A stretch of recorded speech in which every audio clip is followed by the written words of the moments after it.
السلام عليكم ورحمه الله. كي دايرين؟ لاباس؟ كلشي مزيان؟ نتمنى كلشي يكون بخير. قبل ما نبداو لا فيديو ديروا لايك ودعمونا، حيت اليوم جبت لكم واحد المعلومه اللي هي مغربيه يعني شي حاجه مغربيه كاينه صحيحه.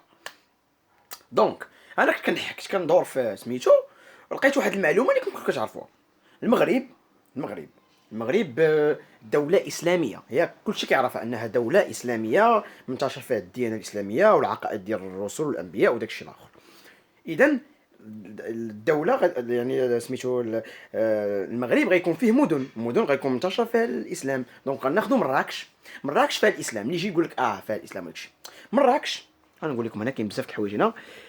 أكد تحقيق فرنسي أن مدينة مراكش تتجه إلى إزاحة تايلاند من على عرش السياحة الجنسية العالمية بعد أن ضاعفت من عدد العاهرات إلى 20,000، اللواتي يستقطبن مليون سائح سنويا على حساب مبادئ أبناء المغرب الغيورين والوطنيين الذين يصارعون ويميلوا في لقيمة العيش. لا حول ولا قوة إلا بالله العظيم. هالمعلومة سمعتوها مزيان ولا لا؟ مراكش مدينة إسلامية فيها الإسلام ومنتشر فيها الدعارة ومنتشر فيها الجنس وداك الشيء الاخر الخيب يعني اللي لا حول ولا قوه الا بالله اللي محرم الله في الاسلام.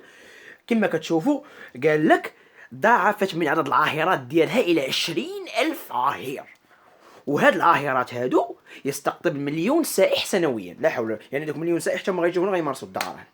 نخليكم في الكومونتيرات لتحت تجاوبوا معايا ويعني باش ما نقولوش لي حنا عندنا المشاكل وتخرب. ها كما كتشوفوا المعلومه الاولى هذه غير معلومه، هذه معلومه يعني عاديه بلا ما نهضروا فيها. دونك هادشي اللي كاين تهلاو الدراري. نتلاقاو في شي معلومه اخرى عاوتاني اللي غادي ان شاء الله غتكون دايره بوم. تهلاو ان شاء الله. هضروا لي فلوس.